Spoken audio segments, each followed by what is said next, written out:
Magandang umaga mga kahuwan. Narito na ang ulat sa panahon today.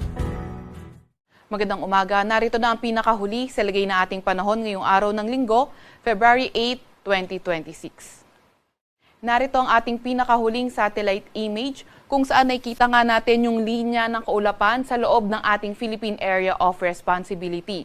Ito ang tinatawag nating shear line. Ito ang salubungan ng hangin, ng malamig na hangin galing northeast at mainit na hangin galing silangan. Nakikita nga natin itong shear line na posibleng magdala ng mga paulan, mostly sa areas ng Southern Luzon at ilang bahagi ng Visayas ngayong araw.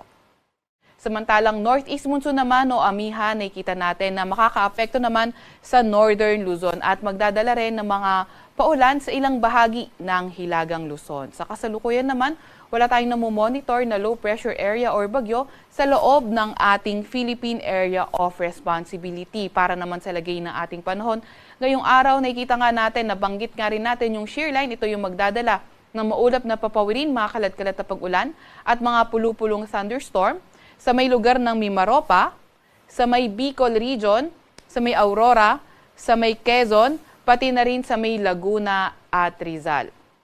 Samantalang northeast monsoon o amihan ang magdadala ng maulap na papawirin na may mga pag-ulan sa lugar nga ng Metro Manila, sa may Cagayan Valley, sa may Cordillera Administrative Region, pati na rin sa may Bulacan at Nueva Ecija. Kaya yung ating mga kababayan, lalo na yung mga inuulan ng mga nakaraang araw pa ay pinag-iingat sa mga banta ng pagbaha o hindi kaya pagguho ng lupa.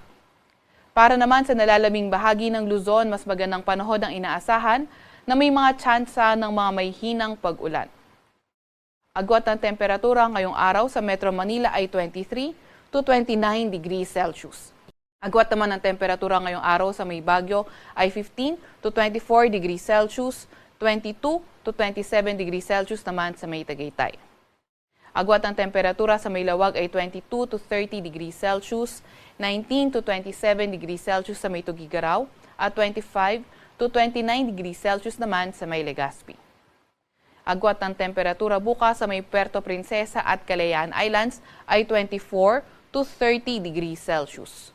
Para naman sa lagay ng panahon ngayong araw sa may Visayas at Mindanao area, nakikita nga natin na itong shear line magdadala pa rin ng mga paulan sa may Western Visayas, sa may Northern Samar, pati na rin sa may Eastern Samar.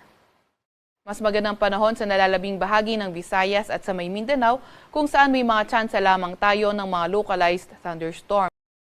Agwat ng temperatura ngayong araw sa Cebu at Tacloban ay 24 to 31 degrees Celsius. 25 to 29 degrees Celsius naman sa may Iloilo City. Agwat naman ng temperatura sa may Zamboanga ay 23 to 33 degrees Celsius, 24 to 31 degrees Celsius sa may Cagayan de Oro at 25 to 33 degrees Celsius sa may Davao. Kaakibat pa nga rin ng shear line, meron tayong nilalabas na weather advisory. Ito ay updated kanina alas 5 ng umaga kung saan 50 to 100 millimeters na mga pag-ulan yung inaasahan sa may Quezon, Camarines Norte, Camarines Sur, Albay, Sorsogon, sa may Catanduanes, pati na rin sa may Oriental Mindoro ngayong araw. Kapag 50 to 100 millimeters na mga pag-ulan ang inaasahan, posible nga ang localized flooding sa areas na urbanized, low-lying at mga malapit sa rivers at landslide sa mga highly susceptible areas. Bukas naman 50 to 100 millimeters rin ang inaasahan sa may Camarines Sur, Albay, Sorsogon, Northern Samar, Eastern Samar, pati na rin sa may Catanduanes.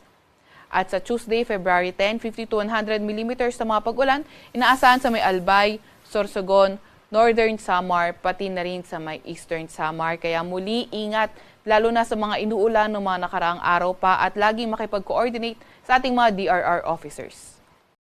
Meron din tayong nilalabas na gale warning. Yan ay sa may Batanes, sa may Babuyan Islands, sa may mainland Cagayan, sa may lugar ng Ilocos Norte, Ilocos Sur at ilang bahagi ng Isabela. Kaya kung maaari ay huwag munang pumalaot sa mga lugar na ito dahil magiging maalon hanggang sa napakaalon ng karagatan.